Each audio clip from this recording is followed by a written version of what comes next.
Multicanal Radio os trae El Cuartelero, con el general Agustín Rossetti y David Díaz Cabo, vuestra hora de historia militar y geoestrategia.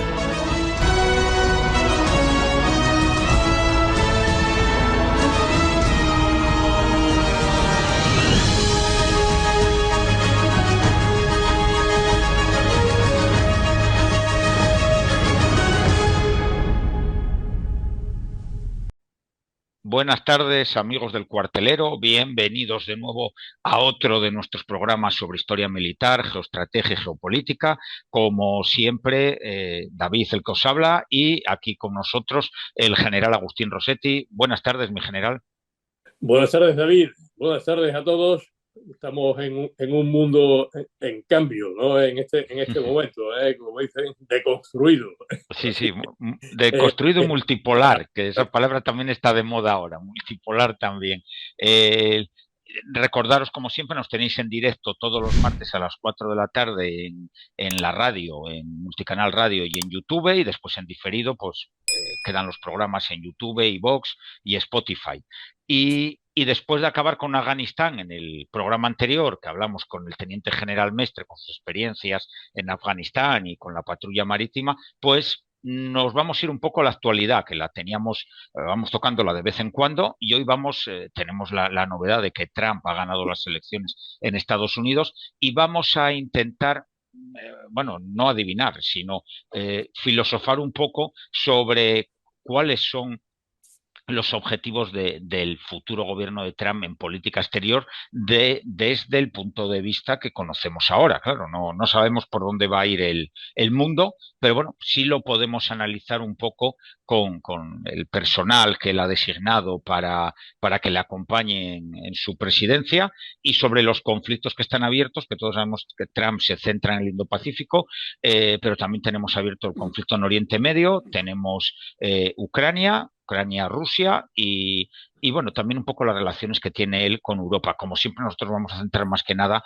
en lo que son las políticas de defensa, que es la geoestrategia y la geopolítica, que es lo que nosotros nos dedicamos aquí en el Cuartelero. Y bueno, antes de nada, vamos a empezar con el general, que va a darnos una pequeña introducción sobre Trump y sus apreciaciones. Yo sobre Trump no tengo una opinión formada porque es alguien que para mí se me despista totalmente. Me parece una persona que es difícil juzgarla porque se va para un lado, después se va para el otro, nunca se sabe.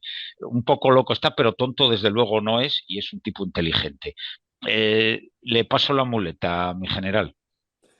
Bien, bueno, la victoria de Trump es una victoria electoral pues incontestable, y lo cual ha hecho que muchas cosas se tambaleen digamos, la línea de acción estratégica que Estados Unidos venía llevando adelante con la administración Biden, ¿no? Y con los demócratas. Es decir, era una línea fundamentalmente, pues, digamos, intervencionista en el exterior, pero en el mejor sentido, digamos, seguía una línea idealista, en la misma senda incluso que el Partido Republicano con los neocons. Trump es republicano, pero como ya sabemos, pues no tiene nada que ver verdaderamente con los demócratas. Ahí hay una evolución del Partido Republicano, y esto pues tiene que tener un reflejo inmediato en la estrategia de seguridad nacional de Estados Unidos y en su estrategia de defensa. Bueno,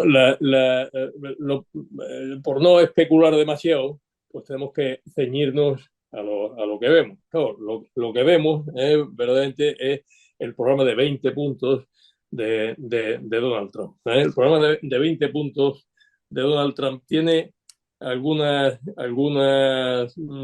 referencias, ¿no? Digamos, directas e importantes, ¿no? a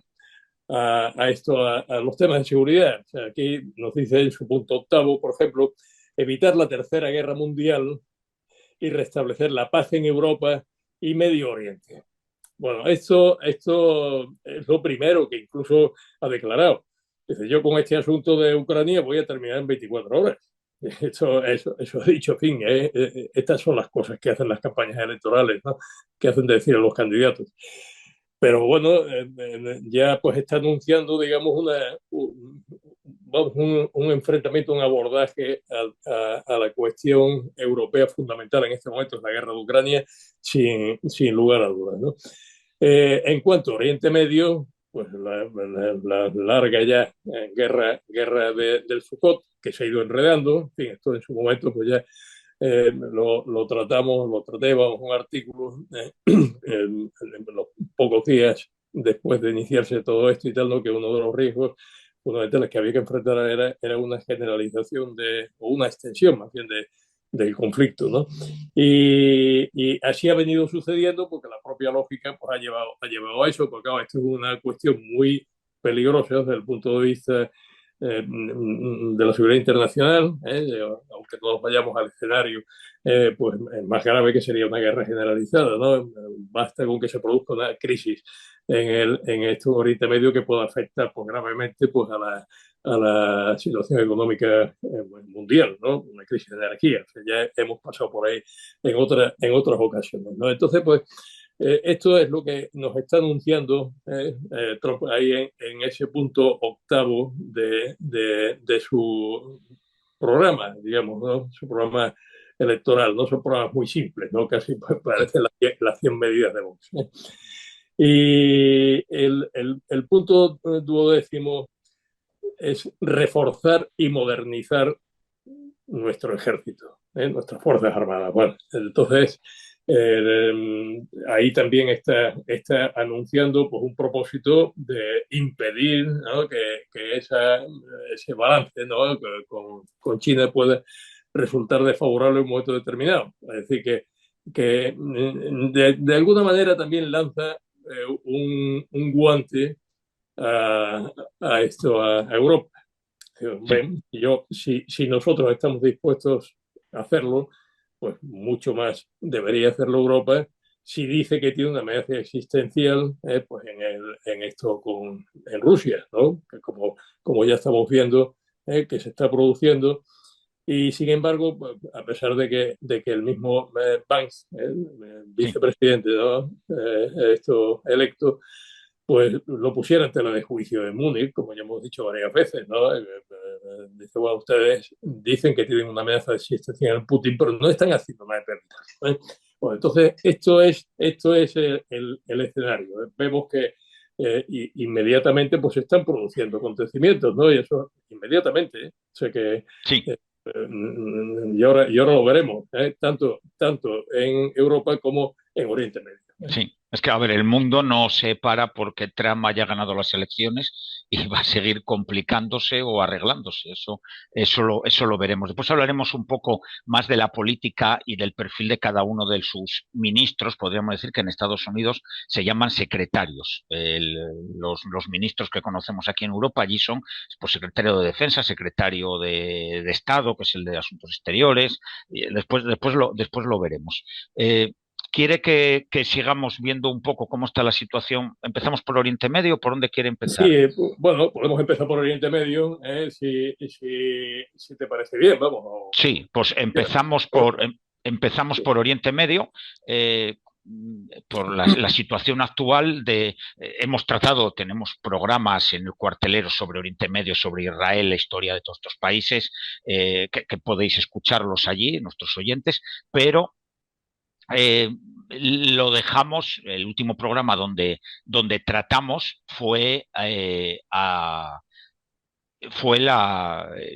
lo diré, fue mientras estaba en Gaza, mientras Israel atacaba Gaza. No había atacado todavía el Líbano. Aquí tenemos pues un pequeño mapa que hemos puesto. Ahora vamos a intentar transmitir estos programas con alguna imagen también y simplemente para ver la situación en el Líbano, el norte de Israel, y aquí podemos ver en el centro pues Cisjordania. Muchos analistas creen que con Trump en el poder Israel va a aprovechar para anexionarse lo que es toda la Cisjordania. Ya hemos hablado en otros programas que bueno, esa parte realmente a Israel no le corresponde. Para mí sería un error que se anexione en Cisjordania, pero bueno, cada uno ahí tiene su opinión. Y Israel se ha lanzado al norte del Líbano para formar, digamos, un colchón de seguridad para su país, dado los ataques que tenía de Hezbollah. En Gaza, pues siguen los combates como estaban y poco a poco van ocupando la franja. En el Líbano no han llegado siquiera, han avanzado unos 5 kilómetros desde su frontera, pero no han llegado al río Litani, que está más o menos unos 20 kilómetros de la frontera de Israel, en el sur del Líbano, y hasta ahí todavía no han llegado, que parece ser que podría ser el objetivo final de los israelíes. Mi general, ¿cómo ve esto y cómo cree que Trump va a actuar contra o a favor de Israel? Desde luego el gobierno, que después hablaremos de ellos, de los miembros de su gobierno, son todos muy pro-israelíes. Podremos decir que no hay nadie pro Hamas o pro Gazatí, en este caso, o pro palestino, si generalizamos. ¿Cómo lo ve, mi general? Bien, bien, yo creo que o sea, que está totalmente acertado en lo que dices, estoy de acuerdo contigo bueno, en muchas de las cosas que has dicho o en todo.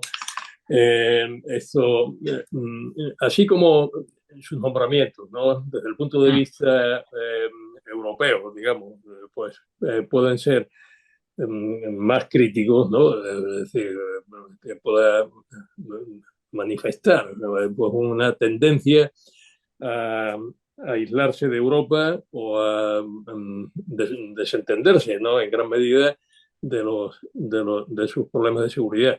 Sin embargo, en lo que se refiere a Israel, parece que la cuestión es totalmente distinta. Y aquí pues seguiría la misma línea verdaderamente que ha seguido la administración Biden. O sea, no se puede decir que la administración Biden haya sido esto remisa a apoyar a Israel. Más bien, o sea, Biden pues siempre ha sido un defensor, digamos, de la causa sionista o de la causa israelí, ¿no? Pero digamos que en este caso Biden ha tratado o sea, o tenía la limitación de que en su propio partido o en sus propios votantes, ¿no? Pues había surgido una línea muy pro-palestina, ¿no? E incluso podríamos decir que antisionista y, bueno, y antisemita, incluso podríamos decir, también lo estamos viendo en Europa de alguna manera, y eso le limitaba en campaña electoral. Bueno, ya Trump no tiene estas hipotecas, ¿no? Y tiene claramente un objetivo, que es volver a donde estábamos. ¿Y dónde estábamos? Los acuerdos de Abraham. Es decir, que el día 6 de octubre estábamos esperando la visita, digamos, ¿no? O la reunión, la conferencia del ministro saudita de Exteriores, esto con los israelíes, ¿no? Para avanzar en esta cuestión de los acuerdos de Abraham, que supondrían una pacificación total de la zona, ¿no? Y entonces fue cuando se produjo el ataque de Hamas, que sorprendió incluso al propio Irán. O sea que esto es una cosa que también hay que decirlo, ¿no? Hezbollah está mucho más vinculado, ¿no? a Irán que Hamas, ¿no? Hamas pues era una especie de caballo loco que estaba suelto por ahí y se escapó completamente de control. Bueno, ¿por qué digo esto? Pues porque Irán es bastante más consciente de sus limitaciones de lo que parece. Aquí tenemos pues, una imagen de Irán pues, como un régimen pues, revolucionario, dispuesto a todo y demás y tal, ¿no? No es que no lo esté, sino que tiene que tener prudencia, pues en el sentido que su interés vital, como el de todo el mundo, es su propia supervivencia. Y claro, no puede dar un traspiés demasiado grande o desafiar al mundo entero, ¿no? Y en este aspecto, pues por eso se ha dotado de unos proxies, Hezbollah, Irán, Siria, ¿no? O sea, porque le permiten actuar escondiéndose detrás, ¿no?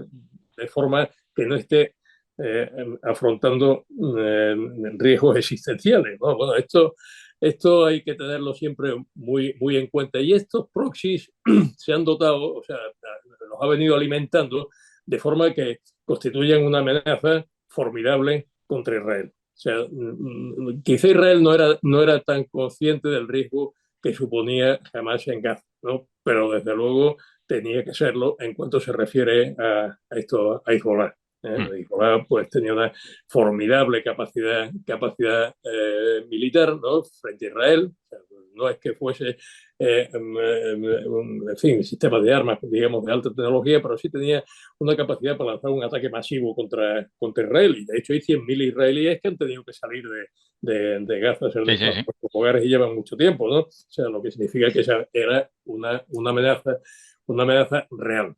Sí, Hezbollah, mi general Hezbollah para mí es más peligroso o era más peligroso que Hamás, por su organización, el apoyo exterior con lo que contaba de Irán, el entrenamiento, para mí era una organización más peligrosa que Hamás. Sí, sin duda sí lo era.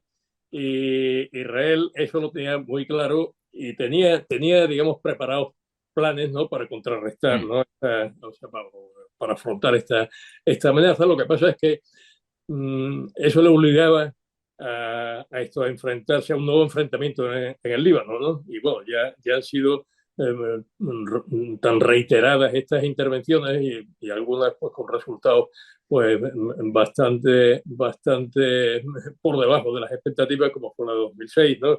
Que es normal que este asunto pues lo tratase con suma prudencia, ¿no? Israel, ¿no? Sin embargo, a lo largo de la guerra, que empezó el 7 de octubre del año pasado, ¿no? Pues la situación estratégica ha cambiado radicalmente. Y ha cambiado radicalmente por dos razones, ¿no?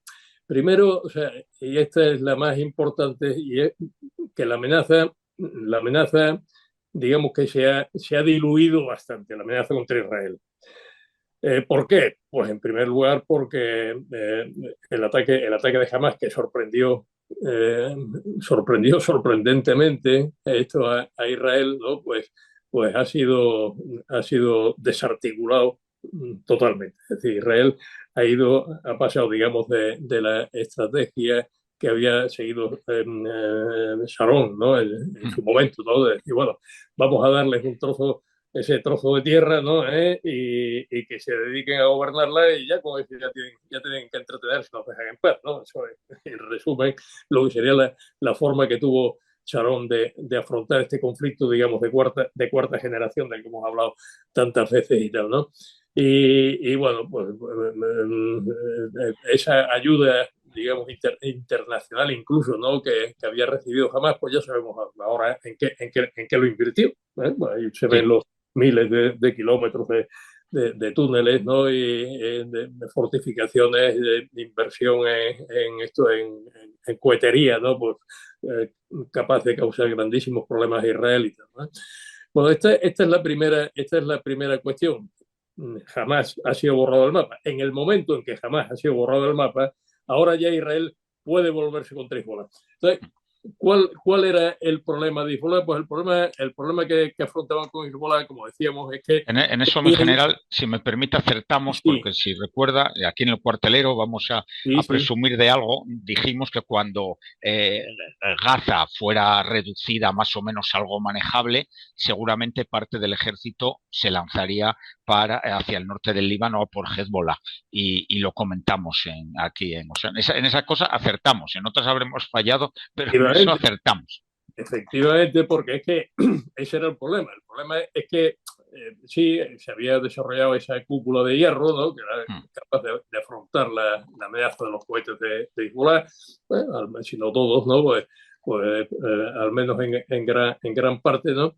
Pero bueno, también se hizo evidente que la FINUR, o sea, no estaba cumpliendo No. con la resolución 1701, ¿no? Que lo obligaba, que realmente pues consistía en dejar libre esa franja que hay entre la Blue Line, o sea, la línea azul, ¿no? Que no es exactamente la frontera israelí, pero vamos, corre más o menos paralela a ella, ¿no? Y el río Litani, ¿no? Ahí no debería haber otras fuerzas, ¿no? Que las de la propia FINUR y el ejército regular del Líbano. Y sin embargo, ahí estaba Hezbollah.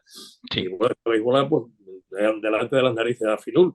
Y estaba Hezbollah pues, lanzando cohetes y demás. Y tal, ¿no? En Eso, general, si se fija, si me permite, si se fijan lo que hemos puesto en pantalla, para los que nos sí, estén viendo también o nos escuchen, podemos ver estos puntitos rojos son los ataques tanto de artillería, las zonas donde se han concentrado los ataques de artillería y de aviación del ejército israelí. Y obviamente se concentran en zonas donde estaba Hezbollah. Podemos ver que al sur del Litani hay muchísimos claro. ataques y eso es que Hezbollah estaba precisamente en la franja que debía estar controlada por la ONU y no debería haber terroristas ni ningún tipo de actividad militar. Vemos también que debajo de Sidón, al sur de Sidón, entre Litani y Sidón, también hay bastante ataque y como Israel también ha atacado el famoso Valle de la Bekaa, me imagino que para impedir refuerzos y armas que vengan desde Siria hacia el sur del Líbano.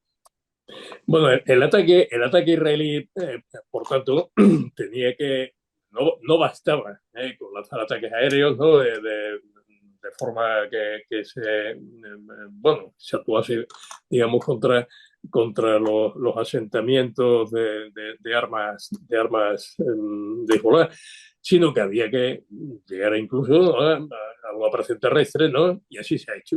Es decir, se cruzó la frontera y todo esto ha legitimado de alguna manera a Israel para intervenir hasta el punto de que Estados Unidos, que ha entrado ahí, ha entrado con el gobierno del Líbano, para exigirle pues, que ejerza como Estado soberano y ponga orden ahí, porque eso va a ser la única forma de terminar, digamos, con ese enfrentamiento.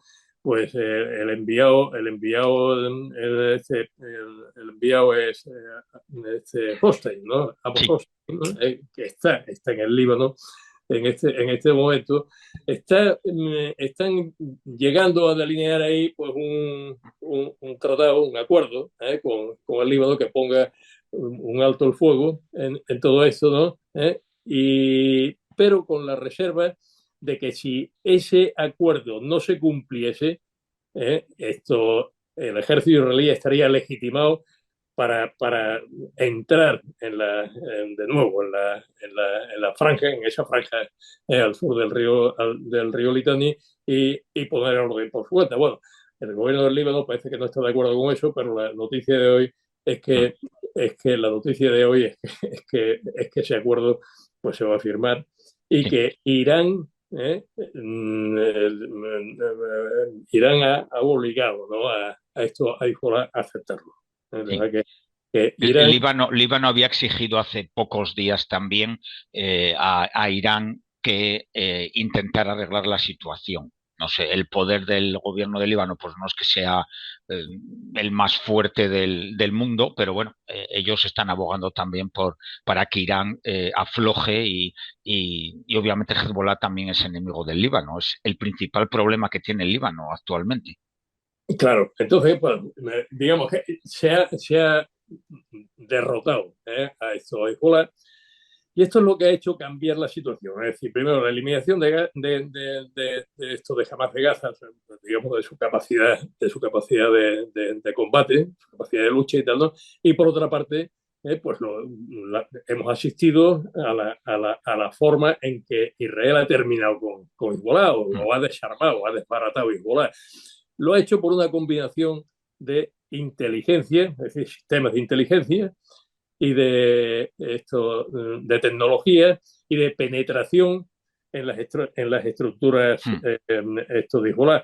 De forma que Hezbollah se ha visto de pronto que está totalmente infiltrado y que no se puede fiar de nadie. Claro, Mm. esto ha creado pues, una situación, digamos, de, de esto conspiranoica, una psicosis, ¿no? Ahí dentro de Hezbollah que junto con la eliminación de la cadena, claro, la eliminación de la cadena de mando ha ido mucho más allá de lo que se podría decir. Esto es una venganza y tal, ¿no es?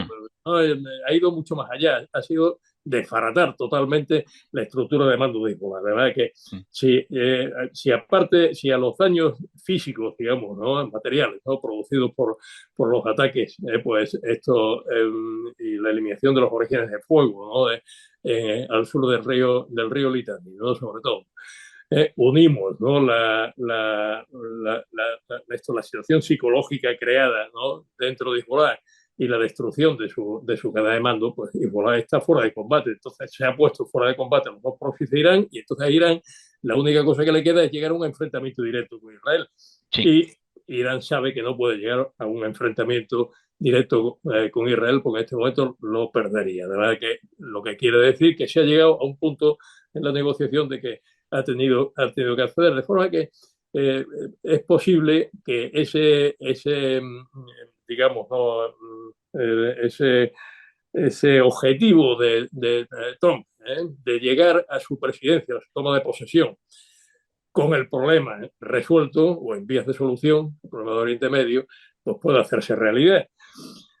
¿Qué quedaría en todo esto? Pues esto pues quedaría primero la cuestión de los rehenes, que es una cuestión importantísima, porque, claro, la sociedad israelí está exigiendo a Netanyahu, porque que lo atienda prioritariamente, pues hay gran parte de la opinión pública que se lo está exigiendo y ese asunto pues aún está pendiente, ¿no? Pues está complicado porque los líderes de Hamas pues han tenido que abandonar Qatar, donde estaban refugiados viendo los toros de la barrera, pues, como miserables que son y tal, ¿no? Qatar, y ahora, pues, mi general, Qatar, ese gran país que hemos nombrado en muchos programas, ese país envidiable.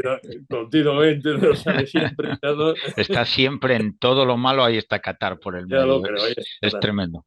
Y ahora pues se han ido a refugiar en Turquía. Sí. Vaya, por Dios, se han ido a refugiar en Turquía, país de la OTAN y tal, ¿no es? Lo cual, claro, la pone en una situación también de enfrentamiento con Israel. Pero bueno, digamos que ese asunto está más o menos en vía de solución. ¿Y ahora qué tiene que hacer todo el mundo? Pues ahora lo que tiene que hacer todo el mundo es volver a donde estábamos, que es a los acuerdos de Abraham. Los de Abraham, que será lo más lógico para toda esta situación. En general, le pregunto, ¿cómo ve, terminamos con esto, cómo ve Irán? Porque Irán, el último informe de la Organización Internacional para la Energía Atómica, no recuerdo si se llama así, este organismo que depende de la ONU, que tiene los inspectores, ha dicho que Irán está enriqueciendo su uranio al 60%. Cuando llegas más o menos al 90 es cuando ya es compatible para uso como armamento militar, como bombas atómicas, para que nos entiendan los oyentes. ¿Cómo ve Irán, después de esta situación que acabamos de plantear? Irán no ha salido como ganador. Las cartas que ha jugado ha perdido la mano. ¿Y ahora qué futuro le ve a Irán? ¿Cómo lo ve? ¿Qué debería hacer Irán? Esto ya es la opinión personal del general. Aquí ya no entramos en nada más. Sí, por supuesto, es una opinión y nada más que eso, pues hacer todo más o menos la información de lo que hay y en lo que opinan pues, digamos, otros analistas, ¿no? que pues, con mayor información, ¿no? Pero con acceso a otro tipo de datos y tal, ¿no? Pero parece ser que la situación en Irán es que la sociedad iraní pasa bastante como la sociedad rusa. O sea, está en una situación y dice, bueno, no nos gusta esto, queremos libertad, nosotros no hicimos esta revolución, queremos que nuestra vida mejore, que nuestros hijos vivan en mejor situación. Nosotros hicimos la revolución, dicen los que son, digamos, pues casi de nuestra generación, de lo que sería aquí en Europa, pues el baby boom. Sí, de los 60 para arriba, que son la época Khomeini. Pero estamos ya muy desanimados, muy desalentados. Esto ya lo había pronosticado el gran Samuel Huntington. O sea, Huntington es verdad, sí. Había dicho que en 30 años la situación por motivos generacionales de Irán tenía que evolucionar. Bueno, este Jamenei, pues está, unos dicen que está muerto, incluso otros dicen que está muy grave, pues ya su hijo le va a suceder, parece ser, ¿no? Y hereda esto, hereda Sí. esa situación, ¿no? Mi ¿No? Que general, oculta, echaron abajo la monarquía del claro, Shah para montar la monarquía de Jamenei. Pero bueno, claro, claro. vamos Al, al, al, a dejarlo ahí. al final la solución monárquica es Eso es. La Inglaterra de los Estuardos, ¿no? Pues, Sí. a la salida de la revolución. Pero bueno, esta es la primera cuestión. Vamos a esa cuestión tan inquietante del problema nuclear que has esbozado ahí. Bueno, ¿qué le puede quedar a Urán para llegar a disponer de dos, tres cabezas nucleares? Pues algunos dicen que 2 años, por esta cuestión del enriquecimiento del uranio y tal, ¿no? Construir o sea, si se tiene resuelto el problema de tener material fisible en cantidad suficiente, ¿no? Pues la construcción de la bomba no es una cuestión tan importante, ¿no? Bueno, esto es la cuestión. En 2 años podemos tener ahí, ¿lo permitirá Trump? Pues creemos que no. yo, creo, yo creo que no. Y para eso pues tratará de aislar a Irán, aislarle, aplicarle sanciones, ¿no? Pues siempre con el cuidado de no producir pues, problemas mayores, ¿no? Problemas no mayores, sino problemas, digamos, que afecten al mundo directamente, ¿no? Sí. A la economía mundial, pues, pues interrumpir el flujo del petróleo iraní. Es la razón por la que vienen conteniendo a Israel. Hasta ahora Israel está siendo contenido. Y ahora, ¿qué es lo que dicen? Pues que probablemente después de esto, si Irán no ceja de alguna forma, ¿no? Y acepta su derrota, entonces se dará manos libres a Israel. Israel, ¿qué capacidad tiene de enfrentarse con Irán directamente? Pues tiene una capacidad limitada, en este caso, pues estaría como proxy de Estados Unidos, no lo podría hacer completamente sin Estados Unidos, ¿no? A Israel le falta desde el punto de vista militar para un ataque, tiene capacidad para hacer un ataque contra Israel, ataque aéreo, ¿no? En primer lugar, ¿no? Pues con los F-35, cazas furtivos, que ya hemos hablado de ellos tantas veces y tal, ¿no? Y luego los F-15 que tienen una capacidad de piloto impresionante, ¿no? O sea que incluso con los misiles de Lila, ¿no? Que tienen hasta 250 kilómetros de alcance, o sea que pueden salirse fuera, ¿no? Del sistema de defensa aérea iraní, de manera que tienen capacidad material con ciertas limitaciones porque está muy lejos, ¿no? Lo vemos todo allá por el intermedio, pues son muchos kilómetros. Sí, aquí en el mapa se puede ver bien la distancia que hay entre Israel e Irán, que es considerable. Bueno, Israel también está trabajando en misiles balísticos, en teoría con cabeza convencional, pero que podrían ir con cabeza nuclear, porque sí sabemos que Israel tiene cabezas nucleares, tiene unas 90 cabezas, y están trabajando en misiles con unos 3.000 kilómetros de alcance que sí podrían llegar a Irán. Israel tiene el Jericó. Sí, ese es el que están mejorándolo. El Jericó son vectores nucleares. Sí. Los podría emplear con cabezas convencional sin ningún problema, ¿no? O sea que también es esto, digamos, una capacidad adicional. Y luego también los misiles que tienen en su fuerza submarina, o sea que tienen pocos submarinos, ¿no? Pero los tienen armados con misiles que tienen capacidad, y esos submarinos pues están en el Golfo Pérsico y están completamente estos, digamos, operativos, ¿no? Para participar en esto. O sea que Israel tiene capacidad para esto y tal, ¿no? Irán tiene capacidad para atacar a Israel. sí tiene capacidad para atacar a Israel, tiene todavía, pues, no sé, puede lanzar, no sé, hasta 200 misiles, ¿no? Sí, Y esta vez no simular un ataque como fue, sí. ¿no? En fin, son las cosas que se hacen en las crisis, ¿no? Mm. Disparo para matar poco y tal, ¿no? O no matar nada, ¿no? Pero para asustar y para que se vea, pues, que puedo hacerlo si quiero, ¿no? En general, los dos hicieron lo mismo porque Israel, el ataque que hizo Irán, también fue un ataque Efectivamente. de simulación Eh, de, esto, oye, yo, mira, te puedo tocar aquí, pero no vamos a hacernos pupa ni Esto tú es, ni yo. es como se emplea la fuerza, como se emplea la fuerza en la maniobra de crisis. Es decir, Ujú. se trata de conseguir efectos mediante el uso de la fuerza militar, pero sin alcanzar, sin superar el umbral de la guerra, ¿no? O sea Sí, bueno, esto es lo que hemos visto hacer este momento.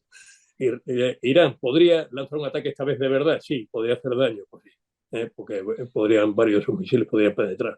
Todavía no tiene capacidad nuclear, pues cuidado, cuidado porque en 2 años podría tenerla. Entonces, ese es el margen que puede haber ahí. Y ahora, si lanzase un ataque nuclear, sería bastante suicida, porque entonces, claro, la respuesta israelí podría borrar del mapa a Irán y a su revolución, ¿no? Y sin que pudieran hacer absolutamente nada, la verdad. Pero, cuidado, porque se estima que para 2030 puede tener capacidad para lanzar un segundo ataque. ¿Eh? sí, Así que este es el marco que tenemos sí, en este momento y ahí entrará. Es decir, hemos visto que por hacer un poco de resumen, sí, los proxies de Irán han sido derrotados, Irán ha sido indirectamente derrotada, en fin, va a aceptar esta situación, esta derrota y tal, ¿no? Pero el problema, viste, está resuelto. Sin embargo, pues la estrategia israelí, pues habrá salido triunfante, aunque todavía, por supuesto, los objetivos de la guerra no se han alcanzado y el tema de los rehenes es un tema fundamental. Y esa estrategia israelí, hay que tener en cuenta que tiene que ser aceptable para toda la sociedad israelí, porque claro, estamos hablando de amenazas existenciales, ¿no? Y estamos hablando de que todo el país pues tiene que responder a esto, ¿no? Y no todo el mundo está de acuerdo, y la cuestión palestina sigue estando ahí. La cuestión palestina se ha desdibujado mucho. Es decir, el apoyo que había, el frente de firmeza que había, todo eso se ha venido abajo.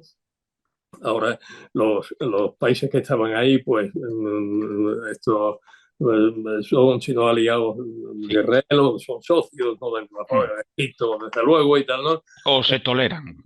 Se toleran y tal, ¿no? Y el frente, perdón, los acuerdos de Abraham, pues pueden terminar por Mm. hacerle cerrar filas ahí.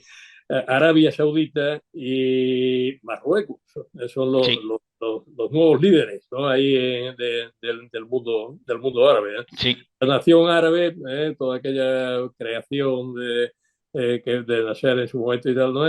Pues se ha diluido y eso puede ser un factor de estabilidad. Y el problema palestino en todo esto, ¿en qué ha quedado? No ha quedado en nada, ¿no? El problema palestino anda simplemente colgando de los acuerdos de Oslo. sí. Y bueno, pues la derecha israelí pues, no quiere saber nada de los acuerdos de Oslo, del Estado palestino, y pues, puede que lo que quiera es una anexión pura y simple de todo ese Sí, territorio sí. de autoridad palestina, y sí, aceptar a los que queden allí, los que no quieren que se vayan, un poco en este plan, si es que no han muerto y tal, ¿no? Y claro, esto es una política muy dura y no toda la sociedad israelí está conforme con eso. La izquierda pues, Mm. no lo está. Eso es.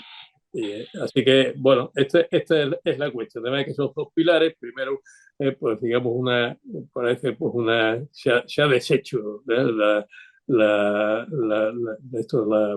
el frente que había, ¿no? Liderado por Irán contra Israel, pues puede llegar a alguna solución y queda la cuestión que ya en gran medida es interna israelí de qué se hace con el problema palestino, que ha perdido cualquier apoyo en este aspecto, pero que, bueno, que sí afecta a la imagen de Israel y a su propia cohesión nacional ante esa situación. Sí, Que esa es la cuestión del Oriente Medio en este sí. momento.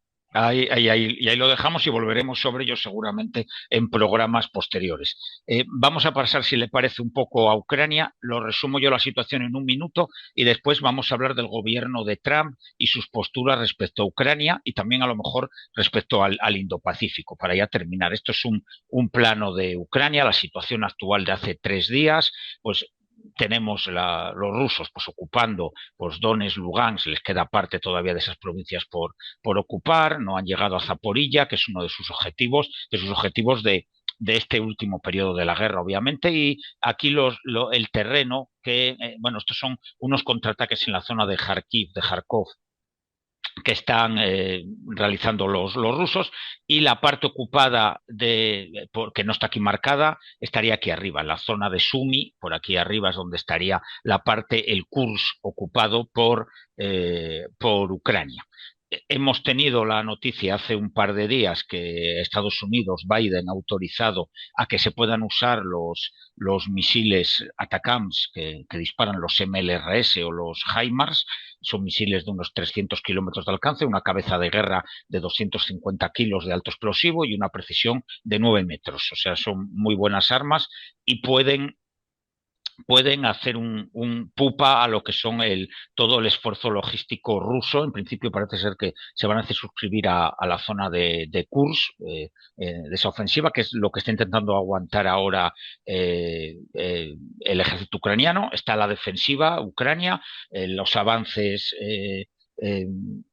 rusos son pírricos, podríamos decirlo, porque tienen muchas bajas para avanzar 100, 200 metros. Se comentan unas 1.000, 1.500 bajas entre muertos y heridos diarias en el ejército ruso, que es bastante.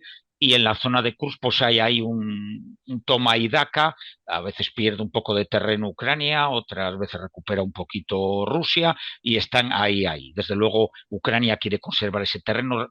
Yo creo que para tener una carta para jugar en las negociaciones que pueden venir, que hemos tenido, ahora lo comentará el general, esas declaraciones de Zelensky quejándose un poco a Europa y a los aliados que tardan más de un año en darle las armas prometidas. Es cierto que esas armas muchas veces vienen con la mano atada a la espalda, no las puede usar con libertad, y que las brigadas pues tardan en montarlas porque les falta el material que no acaba de llegar. Y después ha comentado que él espera que en un año la guerra haya terminado y que si puede ser con negociaciones, pues que habrá que negociar. No ha dicho nada más, ni por dónde va a ir, ni deja de ir. Creo que ha sido un error.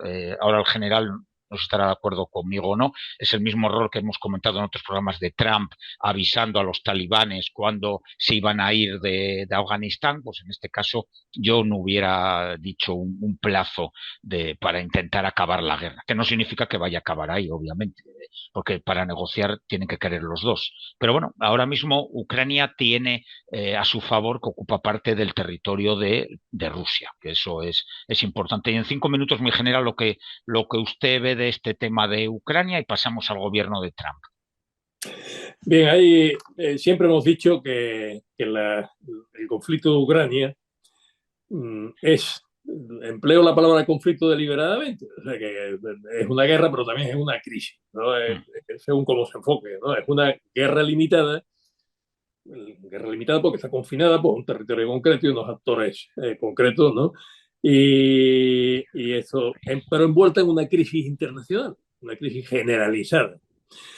Las crisis, ¿no? Antes lo hemos mencionado, esto, pues, son esa situación entre paz y guerra, esa zona gris, ¿no? que se le llama ahora, ¿no? En la que se trata de conseguir efectos mediante presiones de distintas formas, incluso el empleo, la insinuación, incluso el empleo de la fuerza militar, es lo que sería pues esa drôle de guerre que se decía en la Segunda Guerra Mundial, al comienzo de la Segunda Guerra Mundial, es decir, una guerra, digamos, de mentirijilla, una guerra, o sea, simplemente esa insinuación de la fuerza, dice, voy a matar poco, pero te puedo demostrar con mi despliegue, mi fortaleza y tal, ¿no? que te puedo hacer mucho daño, ¿no? Si quisiera, ¿no? Bueno, esto es más o menos, ¿no? lo que puede ser. En el plano de esa crisis generalizada, lo que pasa con las crisis es que si fracasa la maniobra de crisis, es decir, si no se los actores no consiguen imponerse de alguna forma o imponer o llegar a una mesa de negociaciones en la cual puedan tratar, ¿no? Y llevarse cada uno la tajada que realmente quieren, que digamos que sería la situación ideal, pues se podría desembocar en una guerra.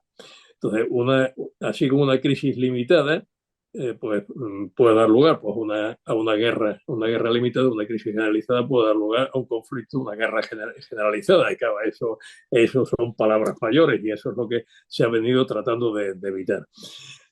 Esto estamos hablando en un plano absolutamente estratégico y de arte militar si quieren y tal, ¿no? O sea, esto, pues, aparte de eso, pues esto tiene otras dimensiones, una dimensión muy importante, que es el derecho internacional y Rusia es una potencia agresora. En este caso se ha agredido a Ucrania, se ha violado el derecho internacional y se ha puesto en entredicho, en una situación muy grave, pues todo el orden internacional. Todo esto es otra dimensión de la cuestión que siempre debe ser tenida en cuenta. Y eso, mi general, siempre se olvida. A la mayoría de analistas y comentaristas sobre Ucrania nunca inciden en ese punto que usted acaba de reseñar. Claro, y es que es muy importante, es que es quizá el punto muy, más muy importante. importante, sobre todo para Europa, porque Europa, miren, es que Europa es débil. Y esto lo tenemos que apreciar. Es débil después de muchísimos años de estar bajo la tutela pues, de una potencia extraeuropea como es Estados Unidos. Y claro, siempre quien es amante del derecho es el débil. O sea, ese grito de no hay derecho, pues no hay derecho. Eso es el débil quien se queja. Para Europa es importantísima esta cuestión. Lo es para el mundo en general, porque desde luego no quisiéramos que el mundo se deslizara a una situación parecida a la de la paz armada, pues parecido a la Primera Guerra Mundial o a la situación de entreguerra antes de que Hitler pues esto emprendiese la segunda. Fue realmente Hitler el causante de la Segunda Guerra Mundial. Bueno, no quisiéramos que el mundo llegase a eso después de haber pasado por esta experiencia en las dos guerras mundiales, ¿no? Y de haber conseguido pues, que se llegase pues, a un orden internacional pues, basado en las reglas y en la santidad de lo acordado. Pero esto es cierto y esto hay que tenerlo muy en cuenta, pero por otra parte hay que tener muy en cuenta también que no podemos arreglar todos los males de este mundo como nosotros quisiéramos, ¿no? Porque hay límites, ¿no? Y esos límites pues son que uno de los dos actores, por muy limitada que sea esa guerra, esto en cuanto en cuanto a la zona de operaciones y tal, ¿no? Sí. Dentro de la guerra, pues esto, pues uno de los dos actores es una gran potencia nuclear que tiene pues el arsenal nominalmente más grande del mundo. Y bueno, aunque se estime, bueno, no va a pasar, no se va a superar el umbral nuclear, Putin no lo va a hacer, pero bueno, ahí está la cuestión y por eso este tema pues hay que tratarlo con mucha delicadeza, ¿no? Y de hecho pues lo han venido haciendo de esta forma. Ucrania se ha comportado, en este caso, pues como digamos ha tenido que asumir el papel de un proxy es un delegado. Es decir, está digamos, haciendo banderas de Occidente al que no pertenece realmente geopolíticamente, porque es un país del este, un país digamos, de la ortodoxia, que está en la órbita rusa, y sin embargo, pues ha optado por Occidente porque ha optado por la libertad. Y esto es lo que ha hecho que el nacionalismo o el patriotismo, la identidad nacional ucraniana aflore, ¿no? Que estaba todavía en 2014, pues no lo había hecho con esa intensidad, ¿no? Y Europa, pues ha tenido que estar ahí y la Alianza Atlántica pues ha tenido que hacerlo también. Pero sí, o sea, Ucrania la vemos ahí y ahí se ve el mapa, ¿no? Es como una punta de lanza de Occidente que está penetrando en esto, en el espacio, Sí, sí. seguridad. Es una cabeza de puente. Claro. Militarmente es una cabeza de puente. ¿Hasta qué punto se puede exigir a Ucrania que desempeñe este papel? Pues hasta el punto de su resistencia. Y eso es lo que ha hecho Zelensky, pues decir, bueno, vamos a ver, yo estoy pidiendo que me apoyen. Ni siquiera estoy pidiendo una intervención directa Mm, de la OTAN y tal, ¿no? Lo hago yo, lo hacemos nosotros, lo hacemos los ucranianos, pero nos tienen que sostener, o sea, nos tienen que dar apoyo logístico, tienen que aportar tecnología en la medida en que nos falte. Tienen una buena industria de defensa, también hay que sí, decir, pero bueno, que necesita, como el general Zalungi lo dijo muy sí. claramente, esta guerra pues tenemos que afrontarla con tecnología, que es lo que tenemos ahí, porque nuestra base de recursos humanos es más limitada que la rusa. Aunque Rusia no está haciendo uso de todo su potencial humano, porque, claro, no se quiere movilizar en contra, Putin no quiere movilizar en contra a la sociedad rusa, ¿no? Quiere decirle, bueno, a mí simplemente déjenme en manos libres, ¿no? Que yo me ocupo de este tema. O sea, realmente Putin es un dirigente estatista, por no decir fascista, ¿no? Pues Sí. claramente, no es que sea patriota nacionalista, no, es fascista, o sea, Mm. realmente es estatista, ¿no? Es un autócrata, ¿no? La sociedad rusa pues está como narcotizada, con una pseudo-democracia y viendo las cosas dejando hacer, ¿no? Bueno, pero también ahora pues, tiene una aportación del contingente norcoreano, Mm. ha tenido combatiendo ahí, tiene combatiendo georgiano, o sea, que echa mano de lo que sea, ¿no? Mientras que la capacidad de soportar bajas por parte de Ucrania pues es mucho menor, ¿no? Y es lo que ha dicho Zalungi, por eso ha dicho una frase que a mí me ha impresionado personalmente cuando ha dicho esto, para nosotros, primero la gente, después la tierra. Sí. Y eso Sí, esa frase Zelensky la ha dicho el otro día en la entrevista esta y, famosa en la radio, la repitió él, la ha hecho suya también, que ellos no tienen inconveniente cuando un mando les dice que si pueden prender una retirada, prefieren salvar a las personas y perder el terreno. Es lo que no, comentó el eso es otro lo día que yo creo. Zelensky. Eso es lo que yo creo que con eso Zelensky se ha salido de su papel de proxy. O sea, ha Mm, venido a decir, bueno, aquí hay un interés nacional de Ucrania, que es sobrevivir. Y si para esto hay que ceder tierra, pues estaría dispuesto. No, no lo ha dicho así, pero es lo que insinúa esto. Primero es la gente, luego la tierra. Es decir, podemos luchar por la tierra, pero dentro de que la nación pues no se consuma en ello, ¿no? Y, ve- y claro, eso a lo que lleva es a la mesa de negociación. O sea, él está señalando el camino a la mesa de negociación. Bueno, si no me van a apoyar, pues en ese caso es posible que esto esté escenificado, ¿no? Y que esté escenificado y que tanto la administración norteamericana saliente como la entrante estén, digamos, en el ajo de todo esto. Es posible, ¿no? Que sea una forma de presionar sí, de inclinar, o de invitar a la otra parte, que es Rusia, pues a negociar. A negociar una salida de un conflicto que evidentemente pues no puede ir mucho más allá, o sea, está estancado, pues, no sé, un riesgo muy grande con el que Trump quiere terminar. Y sí. esta es la cuestión. Ahora viene inmediatamente, casualmente, mire usted, ¿no? Casualmente pues viene la cuestión de Biden. Le dice, bueno, ahí tienen el ataque, ahí tienen el ataque, pues hagan uso de él. Autorizo hacerlo. En el plano operacional, ¿qué significa esto? Bueno, pues lo que significa es que la Airland Battle Doctrine 2000, ¿no? O sea, la Sí, doctrina aliada, ¿no?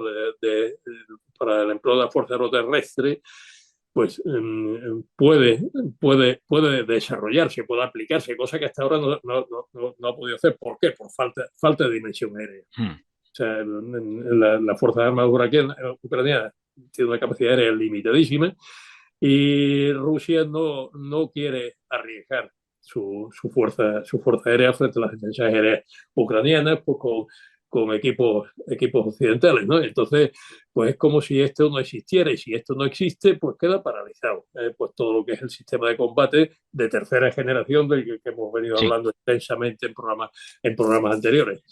Ahora, si disponen de este tipo de armamento, ya pueden alcanzar la retaguardia. Y si pueden alcanzar la retaguardia, sería posible la maniobra operacional y la batalla aeroterrestre, ¿no?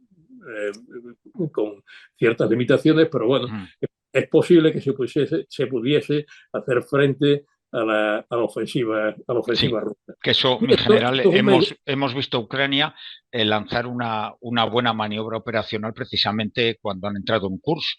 Desplegaron Claro, sus tropas con las doctrinas nuestras de toda la vida de la OTAN y lo hicieron bien. Claro, les lo han hecho faltó ese apoyándose en apoyo. drones, porque lo que han Claro, hecho es claro, han conseguido entrar en los sistemas de guía rusos, ¿no? Y al entrar en los sí, sistemas de guía rusos los han barrido y sus drones, en cambio, han entrado. Bueno, sí.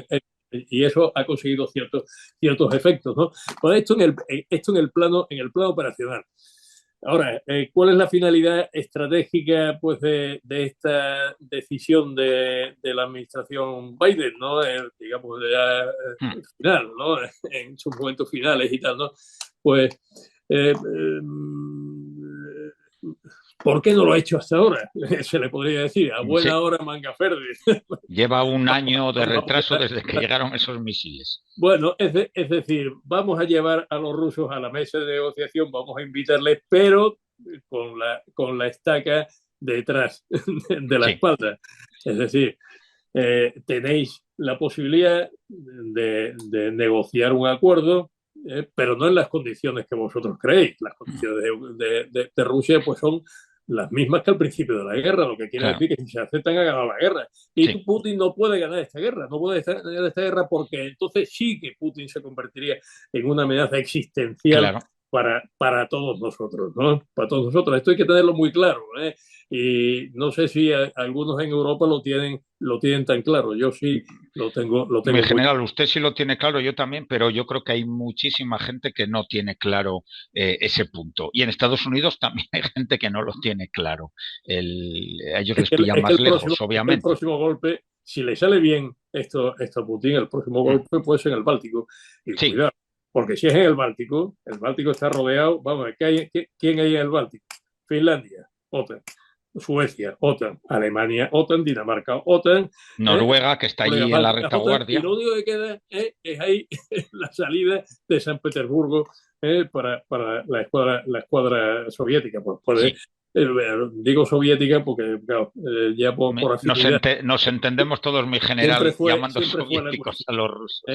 La escuadra rusa, ¿no? Del Báltico, ¿no? Bueno, pues esto puede ser una invitación y la próxima cuestión pues puede ser decir, bueno, ataco a Estonia y ahora a ver qué hacéis.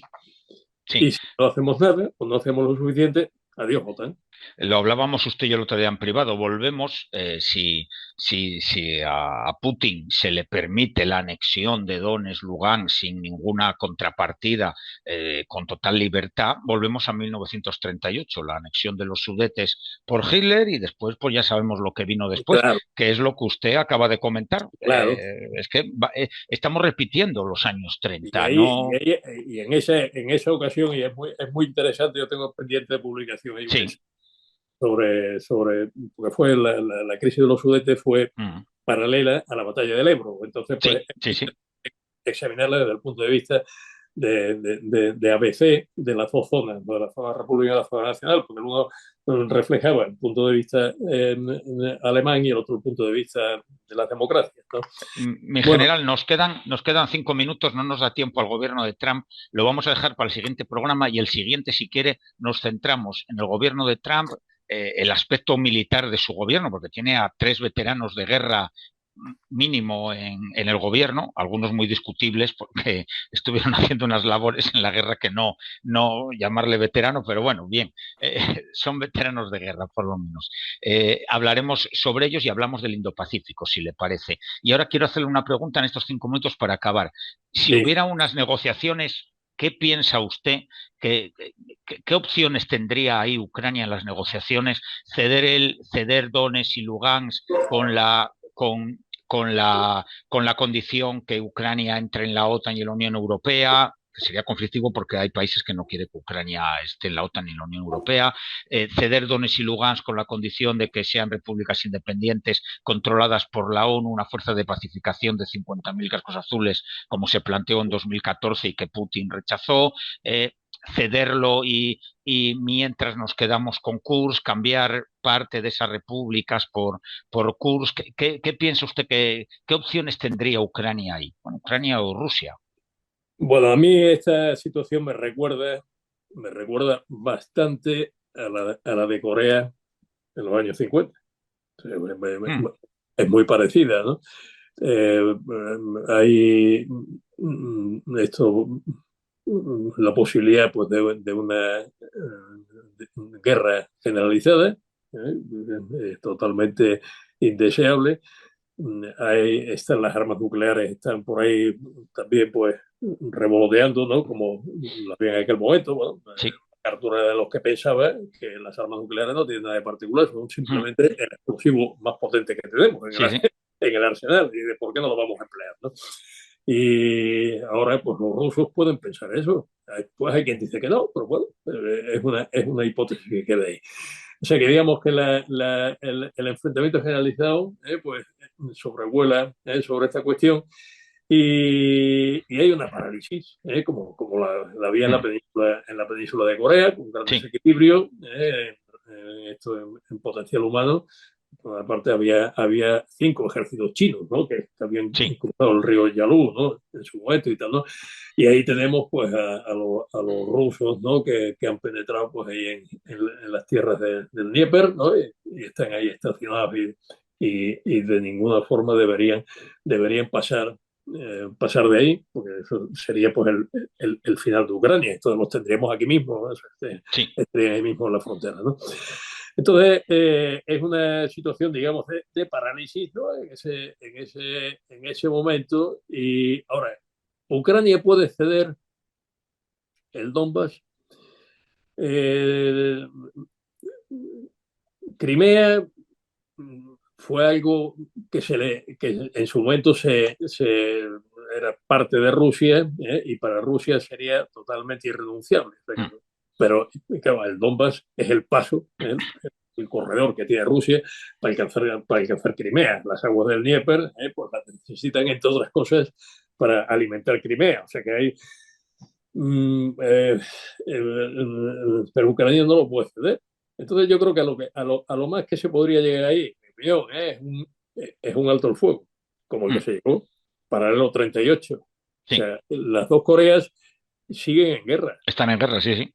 están en guerra. O sea, ahí pues nadie ha cedido. O sea, las dos Coreas, ¿no? Corea del Sur, desde luego, piensa que la República de Corea es todo, la totalidad de la península de Corea. Sí. Que también Corea del Norte es una cuestión, digamos, ideológica de régimen, considera un régimen de facto al de Corea del Norte. Ucrania, en todo caso, lo que podría aceptar no es renunciar a esos territorios y a esa población que siempre se dice, no, hombre, como hablan ruso y tal, no va, como hablan ruso. Zelensky Habla es ruso. rusófono. Sí, sí, claro. O sea, vamos a empezar por ahí. Es mucho decir, ¿no? Entonces, Es que no, los nacionalismos se han centrado mucho en los últimos años o últimas décadas en lo del idioma, como un hecho claro. diferencial y de esos polvos, estos lodos. Claro.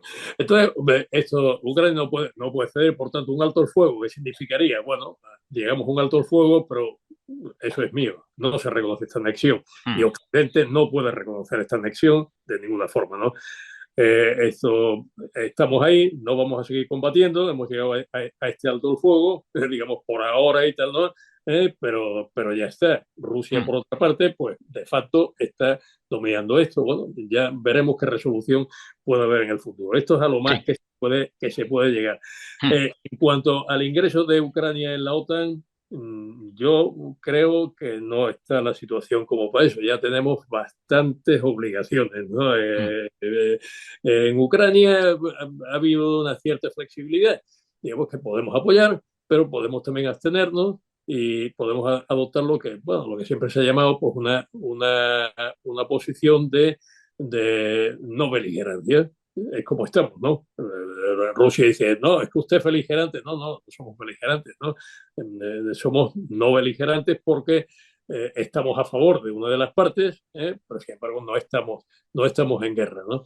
Pero claro, si Ucrania formase parte de la OTAN, estaríamos en guerra y además estaríamos en guerra con Rusia, simplemente un alto el fuego y además con una línea de enfrentamiento directo entre Rusia, que no lo ha habido nunca, ni siquiera con el Pacto de Sí, la sí, Zona.